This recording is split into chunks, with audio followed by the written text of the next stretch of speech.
materi mengenai sistem pemerintahan menurut Undang-Undang Dasar Sementara 1950, yaitu pada tanggal 17 Agustus 1950 sampai tanggal 5 Juli 1959. Video ini kami persembahkan kepada dosen pengampu kami pada mata kuliah Hukum Tata Negara, yaitu Bapak Boy. Dan buat kalian yang menonton video kami, jangan sampai lupa untuk like, komen, share, dan subscribe channel YouTube kami. Negara Republik Indonesia Serikat bukanlah suatu bentuk negara yang dicita-citakan seluruh rakyat Indonesia, tetapi itu adalah siasat politik Belanda yang memecah belah persatuan bangsa.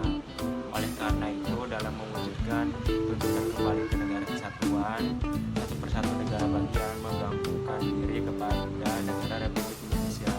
Penggabungan ini memang dimungkinkan oleh pasal 14 Konstitusi Republik Indonesia Serikat 1949 yang kemudian dibentuk undang-undang organiknya, yaitu Undang-Undang Darurat Nomor 11 Tahun 1950 tentang tata cara perubahan susunan kenegaraan wilayah Republik Indonesia Serikat, Lembaran Negara Nomor 16 Tahun 1950, mulai berlaku pada tanggal 9 Maret 1950.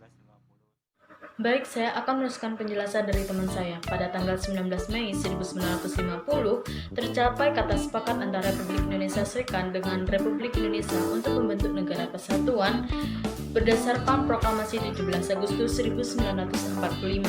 Dan piagam persetujuan tersebut ditandatangani oleh Dr. Andes Mohatta dan Abdul Hakim. Hasil pekerjaan panitia tersebut disampaikan oleh Republik Indonesia Serikat kepada Republik Indonesia untuk dijadikan rancangan undang-undang sementara Republik Indonesia. Sistematika dari UUDS tersebut yaitu yang pertama Mukadimah, 2, 6 bab, dan 3 yaitu 146 pasal. Oleh karena itu, dengan adanya Undang-Undang Sementara tahun 1950 tersebut, sistem pemerintahan yang dianut ialah sistem parlementer, yang dimana sebagai bukti autentiknya terdapat pada pasal 83. Baik, saya akan melanjutkan. Kedudukan presiden di dalam Undang-Undang Dasar Sementara ditentukan oleh alat-alat perlengkapan negara, yaitu Presiden dan Wakil Presiden, Menteri-Menteri, Dewan Perwakilan Rakyat, Mahkamah Agung, beserta Dewan Pengawas Keuangan. Yang pertama, Presiden dan Wakil Presiden.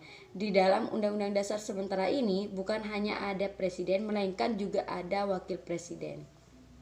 Saya di sini Nurlian Anggreni. Saya akan menyusul penjelasan dari teman kelompok saya, yaitu Yusuf Pitasari. Di sini saya akan menerangkan mengenai pemegang kekuasaan eksekutif. Yang pertama adalah presiden.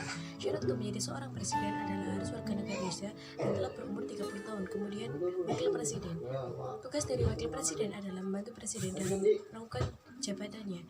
Kemudian menggantikan presiden apabila presiden tersebut mangkat, berhenti, atau tidak dapat melakukan kewajibannya. Kemudian Dewan Menteri, sesuai dengan piagam persetujuan yang dibuat oleh pemerintah RI dengan pemerintah RI juga, maka Dewan Menteri harus bersifat kabinet parlementer. Untuk itu, Undang-Undang Dasar Sementara 1950 menganut kabinet ministerial, yaitu suatu kabinet dengan sistem pertanggungjawaban menteri-menteri terhadap seluruh kebijaksanaan pemerintah. Hal ini sesuai dengan pasal 83 Undang-Undang Dasar Sementara 1950. Baik, saya akan melanjutkan dari yang sebelumnya. Pasal 51 UUDS 1950 mengatakan bahwa presiden menunjuk seorang atau beberapa orang pembentuk kabinet. Biasanya salah seorang dari pembentuk kabinet ini diangkat presiden menjadi perdana menteri dan mengangkat menteri-menteri lainnya. Beberapa kabinet yang pernah memerintah ialah Kabinet Natsir, Kabinet Sukiman, Kabinet Wilopo, Kabinet Sastro Amijoyo, dan Kabinet Burhanuddin Harahap. Yang memegang kekuasaan legislatif adalah DPR dan pemerintah sesuai dengan piagam perjanjian antara Presiden RIS dan RI Jogja 19 Mei 1950. DPR terdiri dari gabungan DPR RIS dan Badan Pekerja KNIP ditambah dengan beberapa anggota yang ditunjuk oleh Presiden. Jadi saya di sini akan menjelaskan beberapa pasal yang berhubungan dengan DPR. Yang pertama adalah pasal 56, yaitu pada pasal itu keanggotaan DPR untuk setiap 300 juta jiwa penduduk akan diwakilkan oleh seorang wakil. 2 adalah pasal 58 UUDS. Di sini mengatur anggota minoritas seperti Eropa, Tionghoa, dan lain-lain setidaknya akan menempati 9, 6, 3 anggota berturut-turut dalam kursi DPR. Ketiga adalah pasal 57 UUDS. Di pasal ini, anggota DPR dipilih oleh warga negara Indonesia melalui pemilu dan diatur lebih lanjut dalam undang-undang. Adalah pasal 62 UUDS yang menyatakan bahwa DPR bebas memilih ketua dan beberapa wakil tanpa persetujuan presiden, tapi dalam hal ini berlaku selama belum ada ketua dan wakil-wakil yang disahkan menurut presiden. Dan saya Rucil Reviana, saya akan meneruskan penjelasan dari teman saya yang bernama Ahmad Ainur, konstituante, anggota konstituante pada pemilihan umum yang pertama kali diadakan di Indonesia tahun 1955 berdasarkan Undang-Undang Pemilihan Umum Nomor 7 tahun 1953 tertanggal 3 April 1953 dengan sistem pemilihan ialah gabungan antara sistem distrik dan sistem proporsional.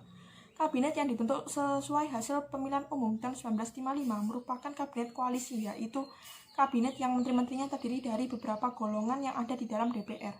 Maka berlakulah yang disebut dengan partai dagang sapi yang didasarkan semata-mata atas pertimbangan untung rugi bagi kepentingan partainya sendiri.